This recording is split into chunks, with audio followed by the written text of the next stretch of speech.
Bonjour à toutes et à tous et bienvenue dans Il était une boîte, le podcast du Bon Œuvre Boîte.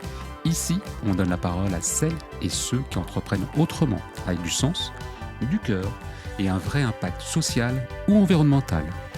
Et aujourd'hui, Alain, nous recevons Géraldine O'Neill, fondatrice de Natural 5, une start-up qui veut rendre plus simple et accessible la consommation des fameux 5 fruits et légumes par jour pour une approche anti-inflammatoire de l'alimentation. Salut Géraldine, bienvenue dans Il était une boîte.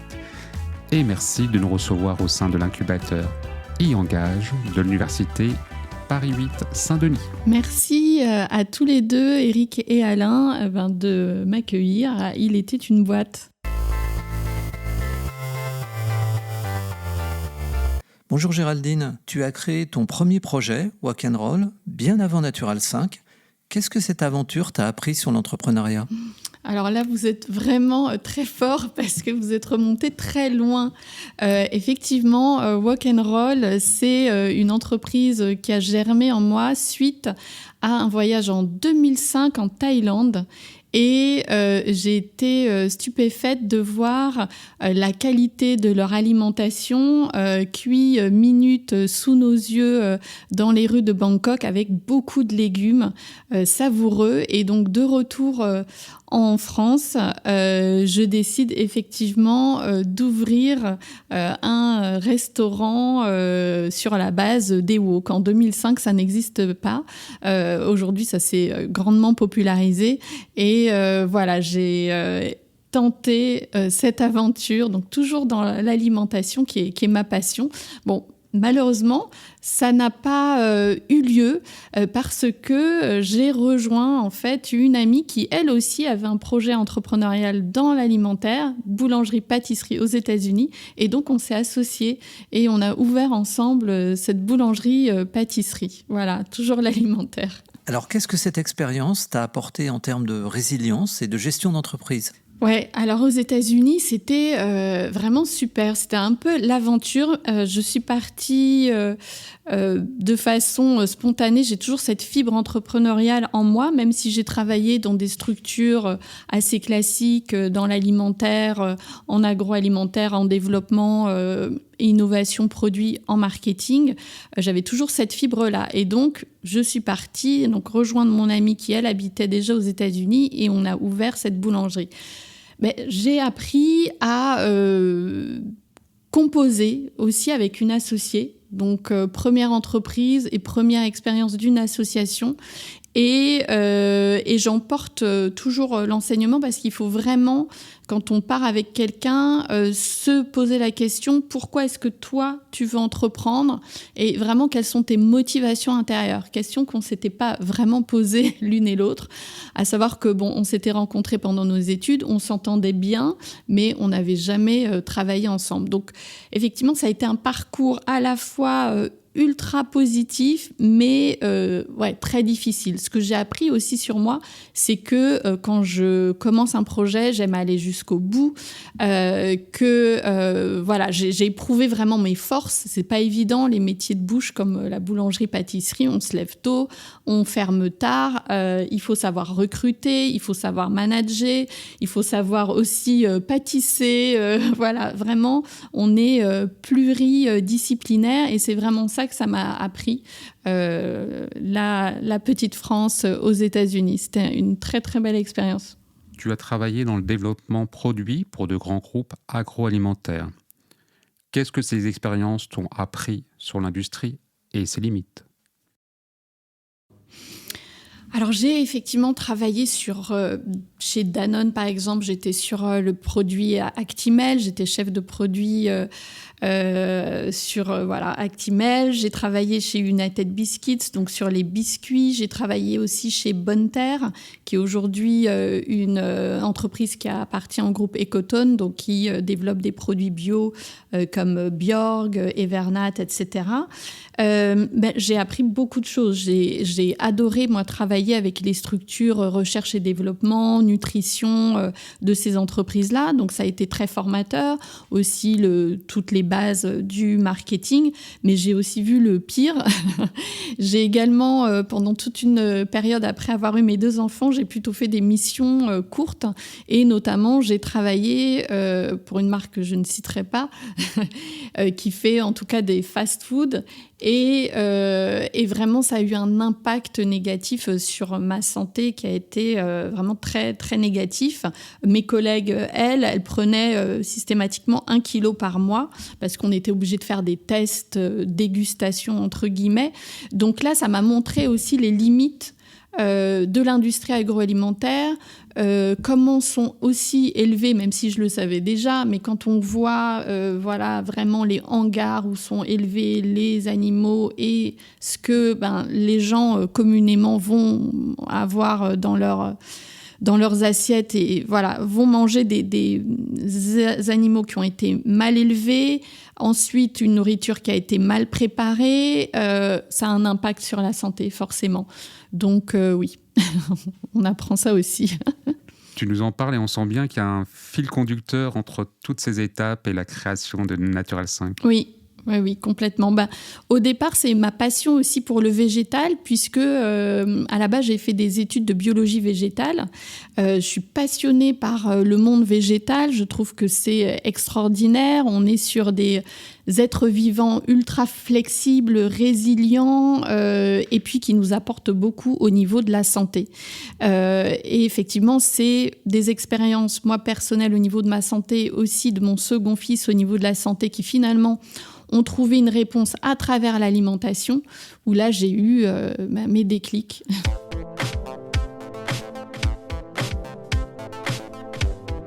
Natural 5, tu nous en parles, c'est né d'un déclic personnel. Oui.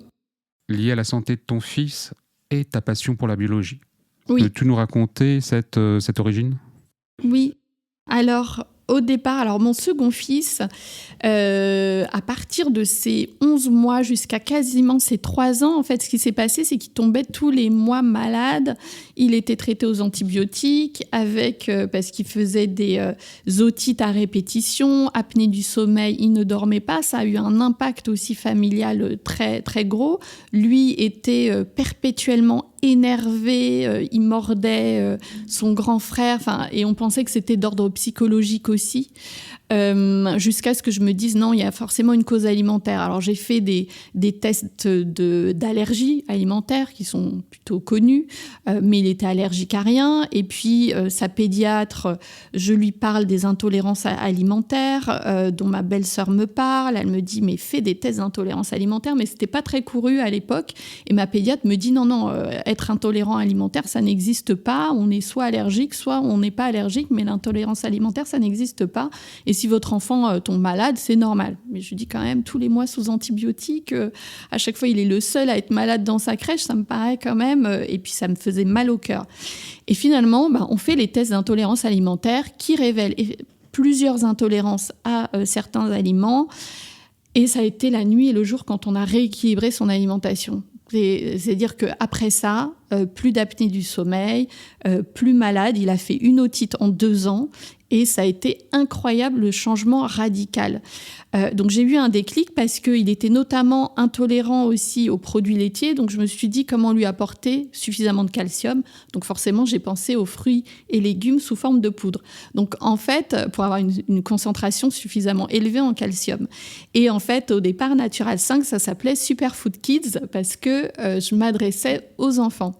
Donc c'est comme ça que j'ai commencé l'aventure et en faisant des interviews de plein de familles pour pouvoir sonder leur intérêt à apporter plus de fruits et légumes à leurs enfants. Et il n'y avait pas de secret, tout le monde était OK pour dire ouais, mes enfants ils mangent pas suffisamment de fruits et légumes, on est aussi fautifs, on n'arrive pas à y arriver. Donc ça peut nous aider. Et pourquoi tu as choisi la forme des poudres déshydratées à basse température, si je ne me trompe pas? Oui, exactement. Les fruits et les légumes sont déshydratés sous 40 degrés. Ça permet de conserver les nutriments, les vitamines, les minéraux, les fibres, parce qu'au-dessus de 40 degrés, notamment la vitamine C, elle se détériore, elle est très fragile. La déshydratation, ça concentre les nutriments, donc on est sur des teneur en vitamines, minéraux et fibres qui sont très élevées. Donc, on est sur des apports journaliers recommandés très intéressants. Donc, la forme déshydratée, ça répond vraiment à un besoin de combler aussi son apport journalier en nutriments. Et ça permet aussi la conservation. Donc, on est sur un produit qui se conserve longtemps. Et troisièmement, on est sur aussi des produits qui, au lieu d'être jetés, parce que le gaspillage alimentaire vient souvent, est très en amont, au niveau vraiment de l'agriculteur qui n'arrive pas parfois à écouler ses produits parce qu'ils sont pas bien calibrés pour la grande distribution. Donc ça permet à ces produits-là de prendre un chemin qui est différent et de les valoriser plutôt que de les jeter. Donc ça aussi, ça a un gros avantage.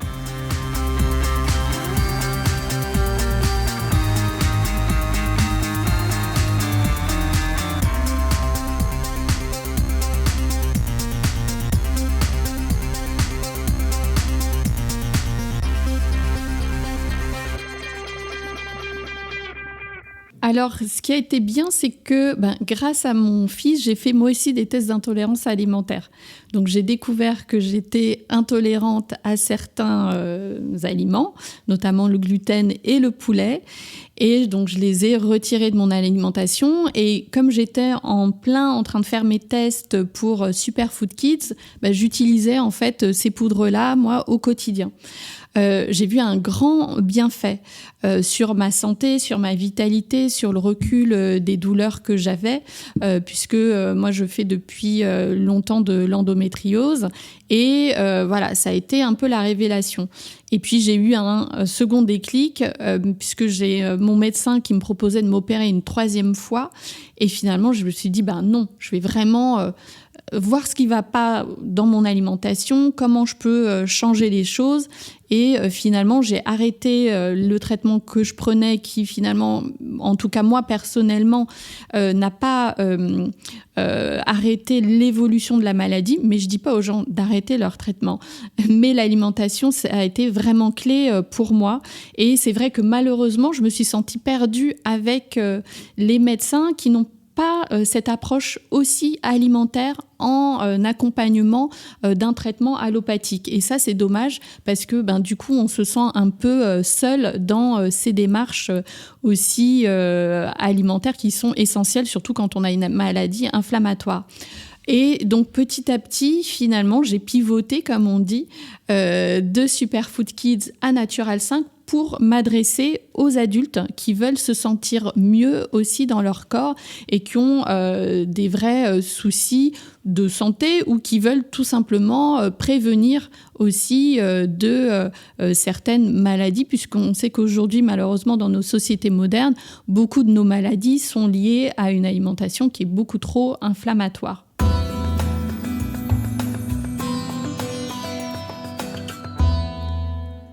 Tu as été accompagné par plusieurs structures et incubateurs. Peux-tu nous dire lesquels et en quoi elles t'ont aidé à faire grandir Natural 5 ? Oui, j'ai été accompagnée tout d'abord par la Why Not Factory, qui m'a beaucoup aidée à poser les bases. J'ai été accompagnée grâce à eux par différents experts et d'ailleurs via la Why Not Factory j'ai rencontré ma graphiste actuelle, celle qui a designé mon premier site internet et surtout tous les packaging, donc on a créé ensemble. Donc ça a été vraiment des mises en relation bénéfiques qui m'ont permis à me lancer et puis notamment ça m'a permis de créer mon dossier pour pouvoir avoir accès à un prêt d'honneur via France Active. Donc là encore, j'ai travaillé avec une structure qui m'a été recommandée par la Why Not Factory qui s'appelle If Start et qui m'a aidée aussi dans le dossier.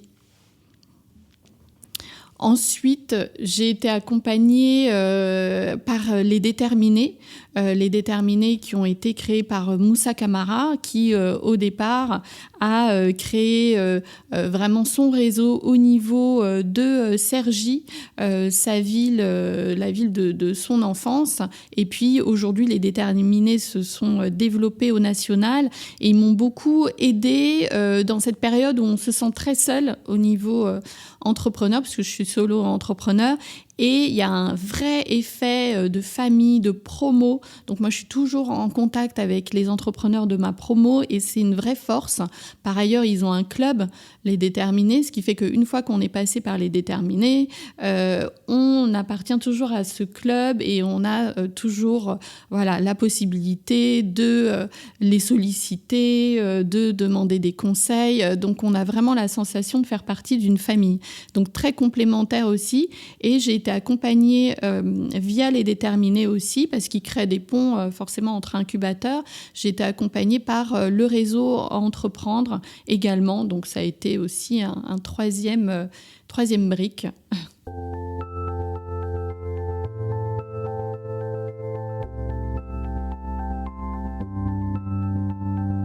Tu as emporté des prix. Oui, et justement, oui. Lequel t'a le plus marqué et pourquoi ? Alors le plus marqué, c'est les premiers prix en fait. C'est pas forcément des gros gains, mais j'ai gagné notamment le prix de l'entrepreneur à impact de la Why Not Factory et c'est un prix dont je suis très fière parce que j'espère avoir de l'impact à travers Natural 5 et voilà, c'est toujours une reconnaissance et puis c'est toujours beaucoup de travail, préparer les concours. Donc oui, c'est quelque chose qui m'a beaucoup aidée psychologiquement aussi, parce que ça aide aussi à tenir, à se dire bon, on a une reconnaissance, les produits sont compris, l'impact que je veux avoir est compris, donc c'est toujours très important. Donc il y a eu ce prix-là et puis aussi le prix Wormser Frères de la banque Wormser, donc qui est une banque aussi qui soutient les entrepreneurs à impact. Donc là, c'est aussi grâce aux Déterminés que on a pu être mis en lien avec la banque Wormser pour participer à ce concours. Et donc, j'avais gagné le premier prix avec 5 000 € à la clé. Et ça fait toujours du bien quand on est entrepreneur pour la trésorerie. Au-delà de la reconnaissance et puis effectivement c'est vraiment ultra important sur le chemin d'avoir ce type de reconnaissance.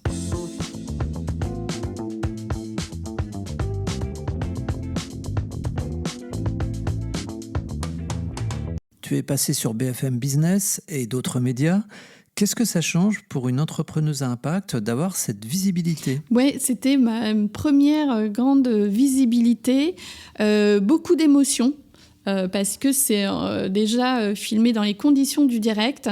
Donc, ça a été vraiment pas évident, mais finalement, ça s'est bien passé. Ça donne beaucoup confiance. Et puis, il y a des retombées directement de clients, de gens qui nous découvrent. Et donc, le lendemain, il y a un impact sur le chiffre d'affaires. Et donc, ça, c'est plutôt bénéfique. Et on apprend toujours. C'est toujours des moments où on apprend et puis que l'on va chercher en tant qu'entrepreneur parce que c'est très important, la visibilité. On sait que c'est aussi le nerf de la guerre, être visible, surtout quand on n'a pas beaucoup de moyens. Tu dirais que ça t'a apporté une légitimité supplémentaire ? Oui, bien sûr.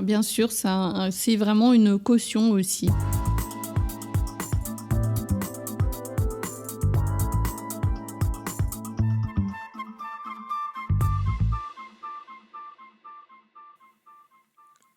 Alors concrètement, une journée de Géraldine, ça ressemble à quoi ?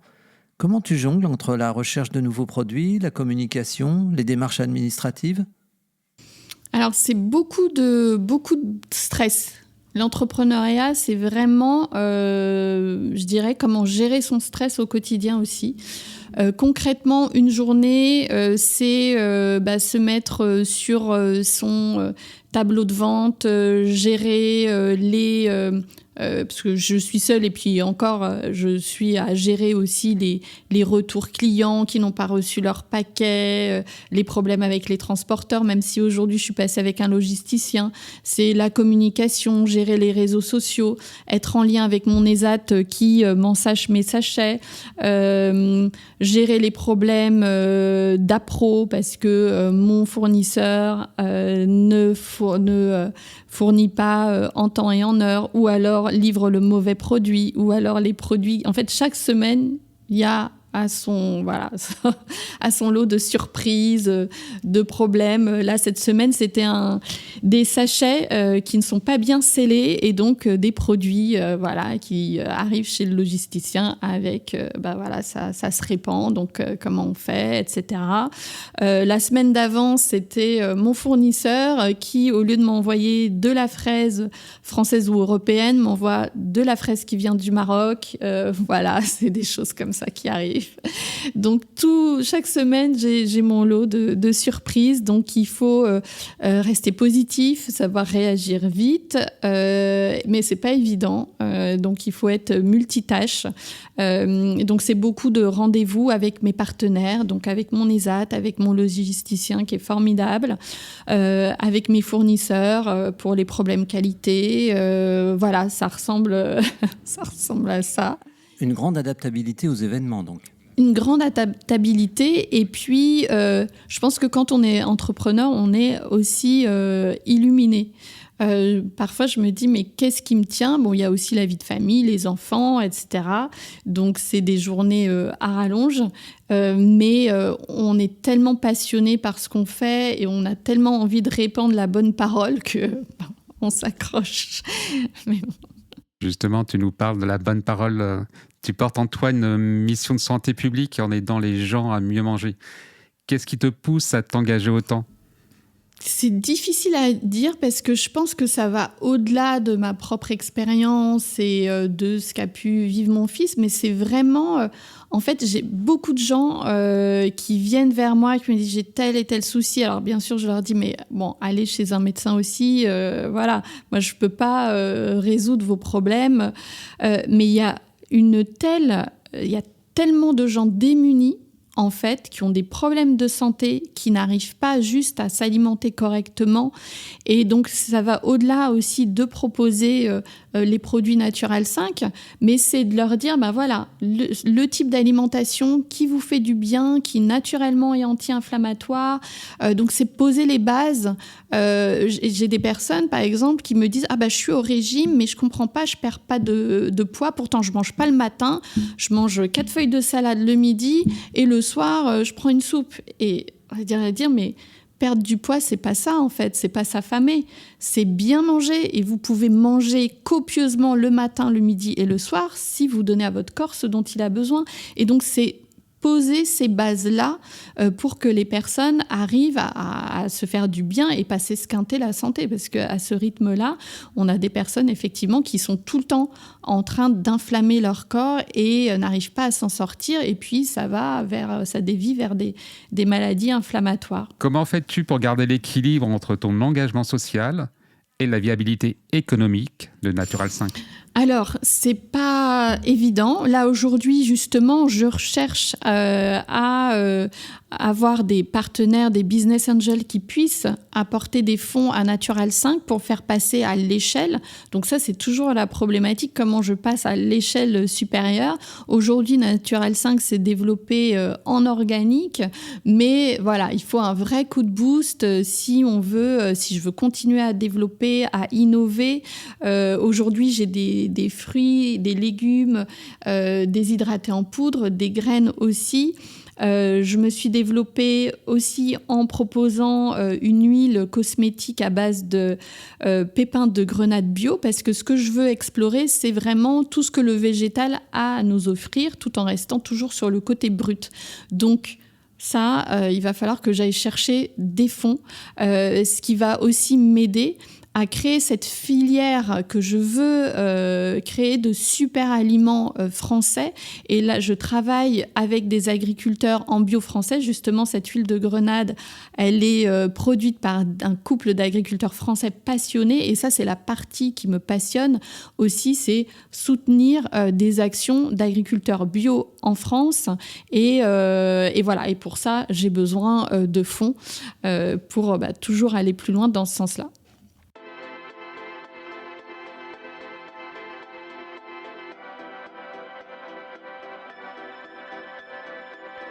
Géraldine, quels sont tes prochains défis ? Alors, mieux m'entourer, trouver éventuellement des partenaires financiers qui voudront me soutenir dans cette aventure et pouvoir recruter. Jusqu'à présent, j'ai travaillé beaucoup avec des stagiaires, mais j'ai besoin vraiment de trouver quelqu'un qui puisse être au quotidien à mes côtés pour pouvoir m'épauler dans cette aventure. Voilà, donc ça va être mes prochains points, lever des fonds et recruter. Si nos auditeurs veulent suivre ton aventure ou te donner un coup de main, où peuvent-ils te retrouver ? Ils peuvent me retrouver sur Instagram, sur LinkedIn, bien sûr, qui n'hésitent pas à m'envoyer leurs questions.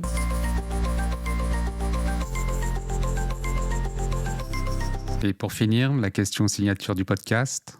Si quelqu'un nous écoute et hésite à se lancer, quel conseil tu lui donnerais ? Alors, je lui dirais vraiment, il ne faut pas trop se poser de questions. Si c'est vraiment un projet de cœur, que l'on sent que ça vibre au fond de soi, il ne faut pas trop se poser de questions au départ. Et ensuite, il faut savoir bien s'entourer, personnellement et professionnellement. Merci Géraldine d'avoir partagé ton histoire avec autant de transparence. Oui, un grand merci Géraldine. On te souhaite de continuer à avancer avec cette même force et on espère très vite te retrouver autour d'un moment simple comme tu les apprécies tant. Merci beaucoup à tous les deux. Géraldine, on te laisse conclure avec tes mots qui résonneront sûrement chez nos auditeurs. Oui, j'espère que je vous aurai donné envie d'aller consommer plus de fruits et de légumes, de compléter votre alimentation avec Natural 5. Et voilà. Et aussi, je voulais aussi dire qu'il n'y avait pas d'âge pour entreprendre, puisque j'ai 50 ans et voilà. Et l'entrepreneuriat, c'est quelque chose que l'on sent en soi et on n'est pas obligé d'avoir 20 ans pour entreprendre. Avant de se quitter, on vous rappelle que l'on se retrouvera le mois prochain pour découvrir un nouvel entrepreneur engagé. Toujours sur la chaîne YouTube du Bon Ouvre Boîte et bien sûr sur toutes les plateformes d'écoute. À très bientôt.